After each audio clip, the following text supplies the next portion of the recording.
برائی کے جواب میں بھلائی کرتے رہو، محبت کے جواب میں محبت ہی ملے گی، تمہیں نفرت نہیں۔ اگر انسان کی شکل بہتر ہے تو اس میں اس کا اپنا بھلا کیا کمال، انسان میں انسان کا اپنا کچھ بھی نہیں ہے۔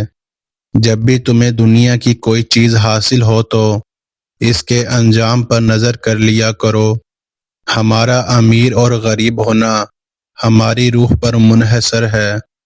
انسان نے جس مقام پر انسانوں کو چھوڑ کر خدا سے محبت کا دعویٰ کیا وہ اکثر غلط نکلا۔ جس بندے کو اپنا ضمیر نہیں روک سکتا اس بندے کو کسی کی نصیحت نہیں روک سکتی۔ جو بندہ اپنی زبان پر قابو پا لیتا ہے وہ دنیا تمام مصیبتوں پر قابو پا لیتا ہے۔ اگر انسان تسلیم کر لے کہ اس کی زندگی کے ساتھ ہونے والے واقعات اور زندگی کا انجام خالق کے حکم سے ہے تو یہ پریشانی ختم ہو سکتی ہے۔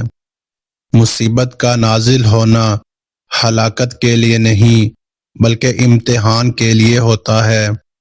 ایمان کی بنیاد 3 چیزوں پر منحصر ہے: اللہ کا خوف، اللہ سے امید، اللہ سے الفت۔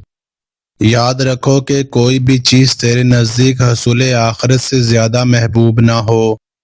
برائی کی تلاش ہو تو اپنے اندر جھانکو، نیکی کی تلاش ہو تو دوسروں میں ڈھونڈو۔ عورت کی سب سے بڑی غلطیوں میں سے ایک بڑی غلطی مردوں جیسا بننا ہے۔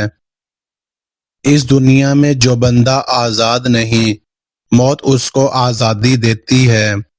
جو گناہ میں گرفتار ہو وہ انسان ہے، جو اس سے نادم اور غم زدہ ہو وہ بندہ رحمان ہے، جو اس کی شیخی مارے وہ شیطان ہے۔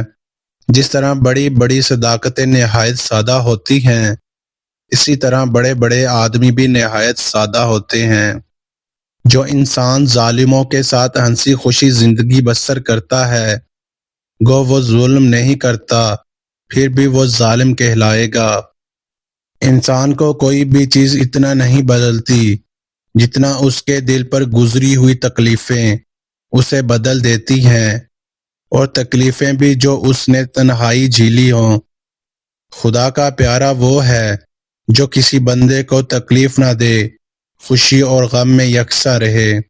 جو عورت تمہارے سامنے مسکرائے اور اپنے بال ٹھیک کرے تو سمجھ جائیے وہ تم سے شادی کرنا چاہتی ہے۔ ذلت کی برداشت کرتے رہنے سے بہتر ہے کہ تم اس دنیا سے کوچ ہی کر جاؤ۔